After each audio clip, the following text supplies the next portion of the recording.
Hello, friends. Welcome to Read Through the Word. My name is Dawn, and hopefully you got a chance to watch my little introduction video so that you're not completely puzzled as to this new face here today. But again, I'm Dawn, and if you haven't had a chance to catch that video, feel free to go back and check it out. It tells you a little bit more about myself, and it's great to be here with you today. Today is April 13th on Read Through the Word.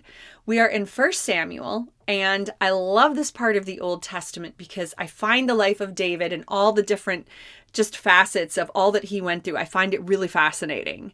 So we're going to dig into the life of David today. And before we begin the main lesson, I have to say, it kind of struck me today as I was reading something that I think I read over often and don't think about, and that was the courage of Samuel. Samuel was really brutal honest with Saul about what Saul had done wrong. Like, the kingdom is going to be taken from you. You care more about honoring yourself in front of the people than honoring the purpose God called you to. And, then God tells him to go anoint another king. And Samuel's like, well, I could die. Saul could kill me for this. So I just wanted to acknowledge before we began, man, Samuel had a lot of courage. And I just felt like that really stuck out to me today.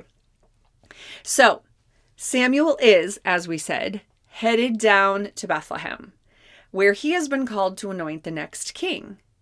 And he goes to Jesse and his sons, and he tells them, he consecrates them and invites them to a sacrifice. Now, unbeknownst to Samuel, not every kid is there. Not all of Jesse's sons are there. So he has this sacrifice. David's not on the guest list. David's not even on the radar. He's not invited, right? And as Samuel goes through each son, he's realizing none of these people are who God has called me to anoint today. And I think that it's important to look at the culture to get some perspective on that too. So we read that Samuel kind of assumes when he sees the firstborn, Eliab, this must be him. And I think there could be multiple reasons for that, but I think it could be somewhat cultural. So, in ancient Israel, the rights of the firstborn and the inheritance of the firstborn were a massively big deal. In other words, it wasn't just, I always thought when you hear about the inheritance, the double portion of inheritance always going to the firstborn, I always thought like, well, that's really unfair. What, just because they were born first? Like, what makes them so great? And in our Western perspective, honestly, it's really hard for us to grasp that the same way that an Israelite would have seen that, because that's just not our culture at all. So I really just think that's important. And one of the things, too, to know that the double portion given to the firstborn had a very specific reason.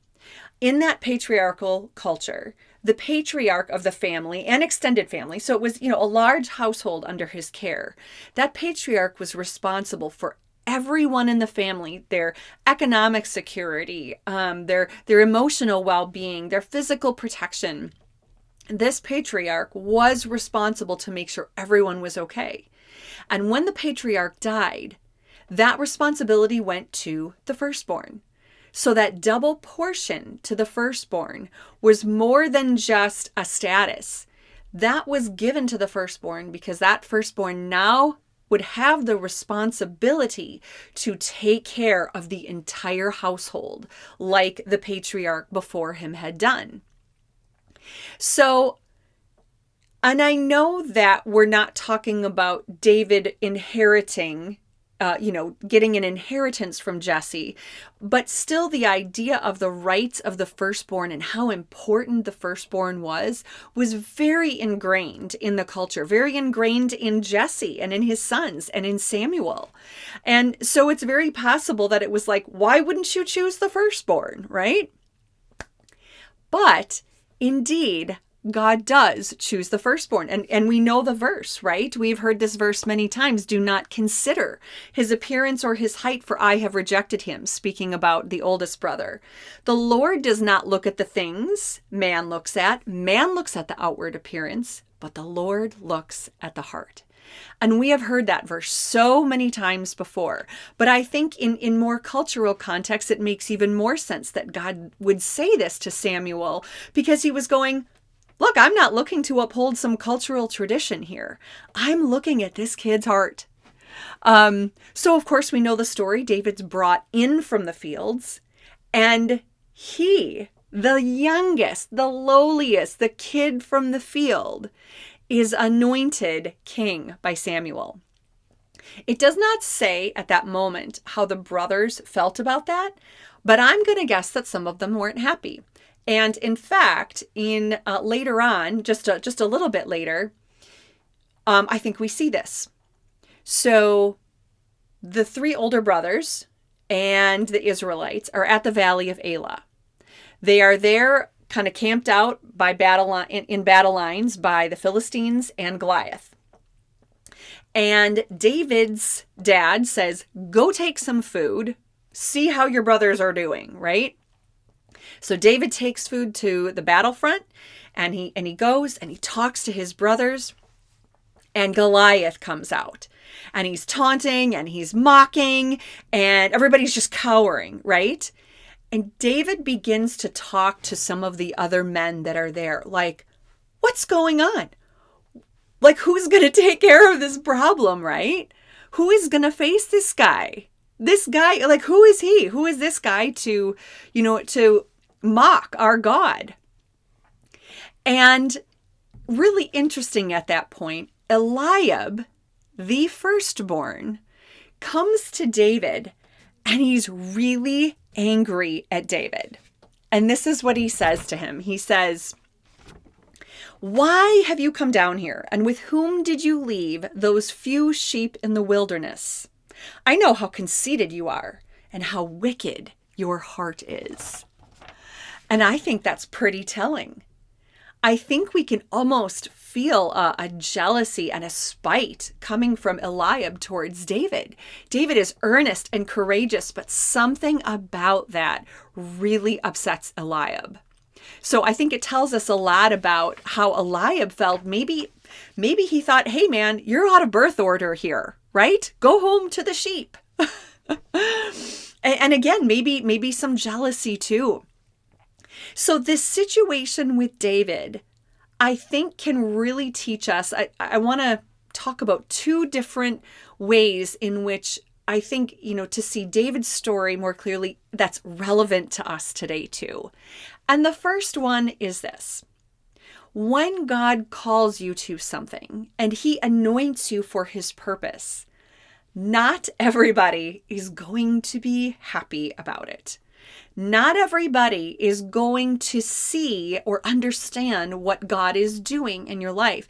Sometimes you may not even understand. Sometimes we're like, I don't get this. This doesn't make any sense. Why you're calling me to do this, God, right? But, and it could be friends. It could be even family. Like in David's case, it could be coworkers. It could be the culture around you. Whatever it is, your anointing by God might not always be acceptable by some people around you, or it might not be understood. But I just wanted to encourage you that just like David, God has your purpose in mind. God has your calling and your anointing in mind. And no matter what anybody thinks or what other, external expectations there might be around you from culture or people or whatever, those external expectations do not hold a candle to the calling that God has for your life. So stay strong on that path. And I also think, David's calling did not come out of this glossy image he had. And, like I'm in front, I'm, elevated and I've got all this power. I think David's strength came from being alone in the wilderness, taking care of sheep and just doing the daily things that God told him to do. And I wonder if we can relate to that sometimes. Like, I think David probably got lonely. I think it was probably lonely. He was maybe isolated out there. But in the stillness, he could hear God's voice, and he wrote, these beautiful poems and songs. And I think that stillness with God is where David really grew and developed his strength.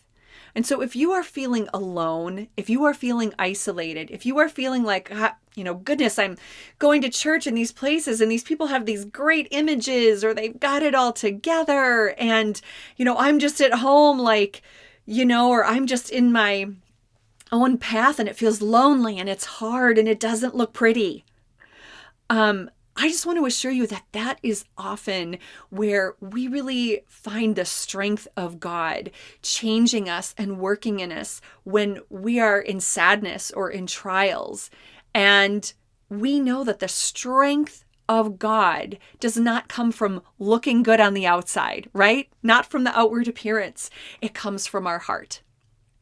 So that's the first thing that I think we can really take away from our lesson today. And the second one is this: David's response to Eliab.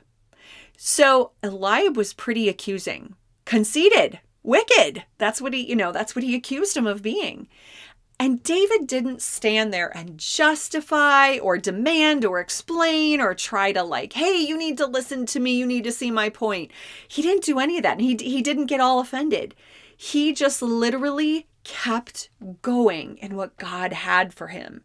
He was like, all right, well, I'm still focused on my path here. And that's this giant in front of me. And somebody's got to do something about this. So I'm going to keep going here. And I think that David walked in a humble confidence. Humble because he did not seem to feel the need to have to prove himself in human terms, but he was confident in what God called him to do. He was confident in who God made him to be and the anointing that God had for him.